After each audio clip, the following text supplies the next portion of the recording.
back to Jay's Flicks podcast. I am your host, Jaden. Today we're going to be reviewing a TV show on Netflix that I had the opportunity to watch not too long ago. I just finished both seasons of it. It's called Ginny in Georgia.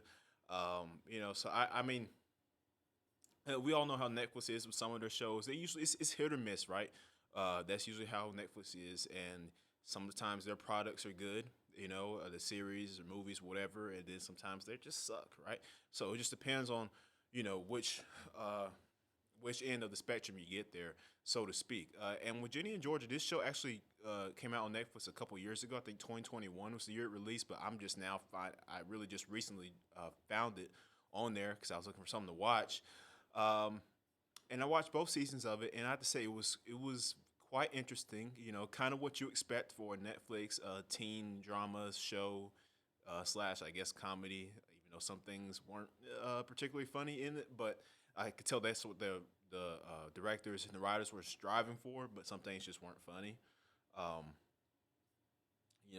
I can confidently say that it was okay. It was all right. It was a decent show. I mean, so basically the premise of it is you got this is it's a family. It's a mother. Her name is Georgia. Her name, hence the title. Her name is Georgia. Then her daughter is Jenny. Her real name is Virginia Miller. Georgia Miller, Virginia Miller.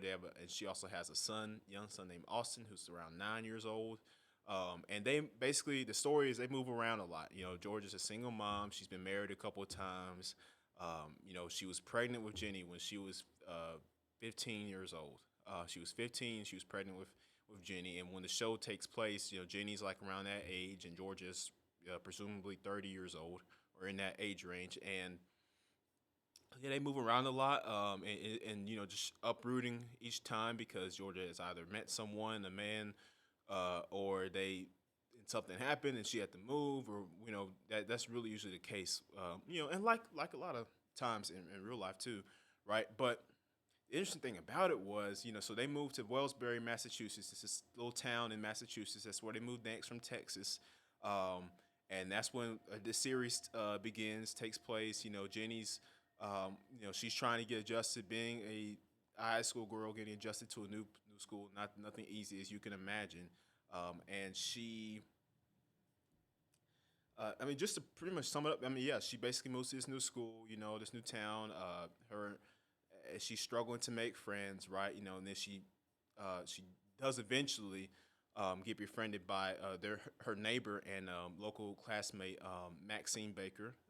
Who she lives with her brother and her brother Marcus and her mom and dad. Her dad is actually deaf, so they communicate through sign language, which I thought that was an interesting aspect of the show, like how they incorporate that. Because most times, most series, most movies, when they do the sign language thing, and they kind of some things they don't get right, particularly they kind of force it. It seems kind of cringy, a little forced. But this, it was like they were actively as a family communicating through sign language when the father was around, and you could tell you kind of felt that like maybe that's how in actuality a family would, have to communicate with each other if one of them, at least with the person that is deaf in the family. So I thought um, that was interesting.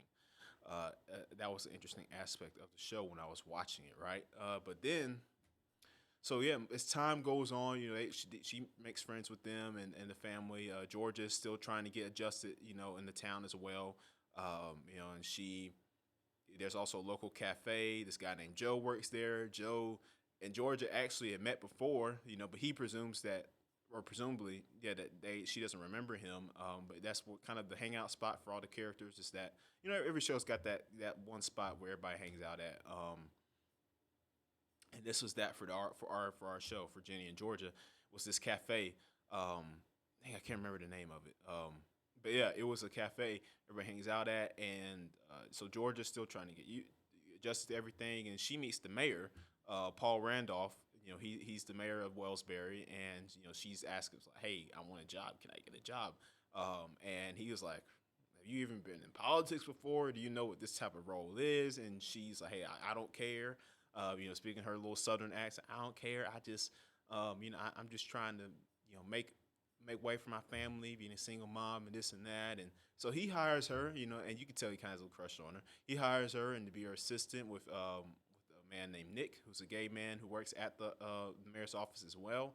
And yeah, and just just really throughout the show, you can see like they try to incorporate aspects of, you know, of teens dealing with problems in this age range of high school, and then being uprooted and moving to different places, trying to make new friends and romance and things like that. It's hard at a young age, particularly in high school. And that's what Jenny is kind of struggling with. She has her own things that she's trying to battle through, and Georgia, of course, has hidden demons of her own that she's dealing with. That you have to watch to find out. I can't go into detail specifically what those things are, but if you guys already watched the show, then you know Georgia has a past. Like I started everything off with, she got married at 15. At 15, so that a lot of problems ensued, after that and through that whole thing going on there. But I mean, overall, yeah. I mean, eventually Jenny she meets a guy, and her name's Hunter. He's a pretty cool dude. Well, he's smart. Not necessarily probably defined as cool. This again, this is my thing. Like, and I'm just gonna kind of go off tangent here a little bit. Like the misconception that smart kids aren't cool or whatever. Like, I know it's like an Americanized thing that they did in Hollywood like years ago, and it just continued this trend that even still is popular today, even though it's a little bit less. But that misconception is complete and utter garbage. Like, it's like, to be, if anything, being smart is one of the coolest things you can be. Because knowledge is power.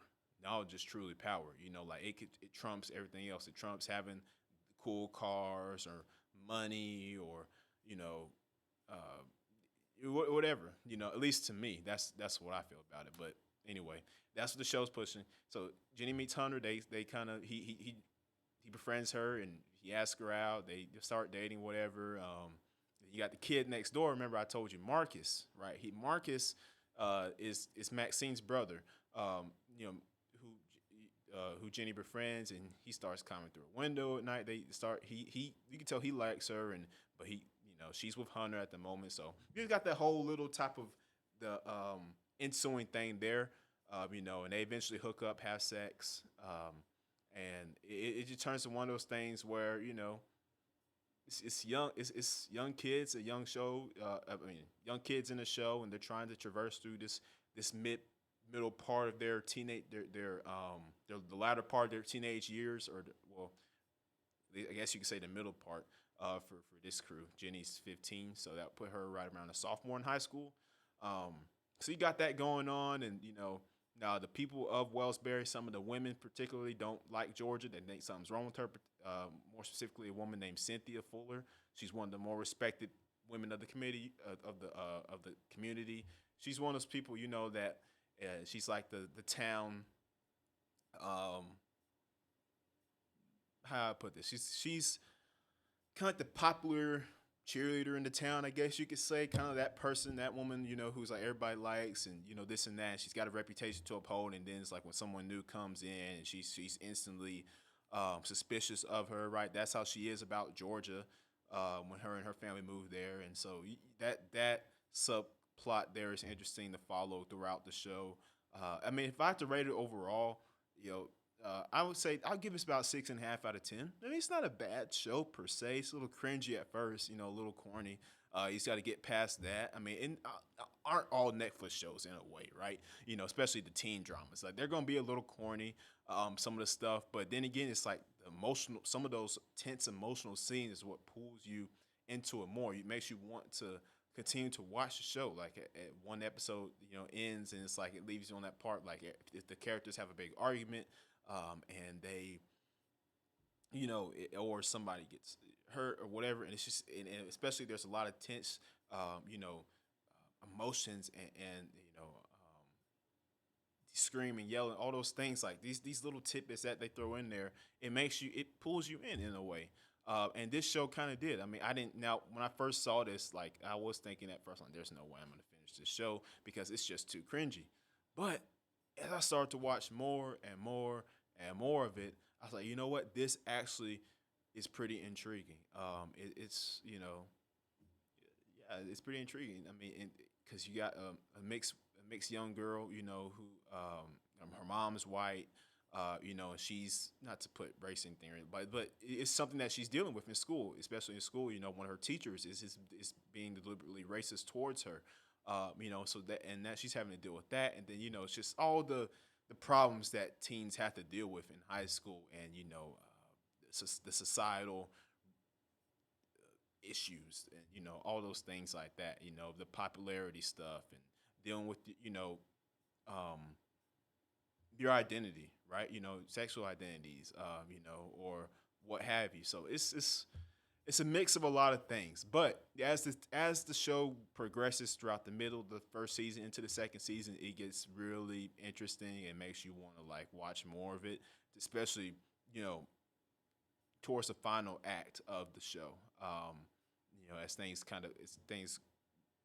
draw to an end. And a few months ago, it was renewed for a third and fourth season, but of course, that was delayed due to the writer's strike and the director strike. So, but since those are over now, I would expect production to begin on the third and fourth seasons fairly soon. But I mean, yeah, for the most part, guys, yeah, I mean, it's on Netflix. Ginny and Georgia, 2 seasons worth. A good little show just to wind down and watch. I mean, if it's funny, a little funny, interesting. If you're into that type of stuff, then I would recommend watching it. Like I said, I was surprised by it, so that's why I'm doing this review of it. Um, you know, um, it's a very crazy show. I will say that it can get crazy at times, but overall, Jenny and Georgia is a good watch, so I would recommend watching it. So, but there you have it, guys. You can find that streaming on Netflix currently. The first 2 seasons are available to watch on Netflix right now. Like I said, third and fourth season will be coming out, I would expect, within the next couple years on Netflix, obviously. But you guys should subscribe to the channel here on YouTube for more reviews, recaps of movies and shows and predictions, whatnot here on Jay's Flicks. We're trying to grow our subscriber count. We're trying to continue to grow here. I mean, I have two other podcasts that I do, that being Jay's Fifth Down, the football podcast, and the Pursuing Excellence motivational podcast. So make sure you guys check those out as well. I'm just trying to find different footings, different hobbies, different things here, and movies is something I love to watch. TV shows I love to watch and kind of critic, criticize, break them down, and just analyze them, right? So this is something I did enjoy watching and recapping. So make sure you guys check that out, and we will see you next time on Jay's Flicks. Thank you.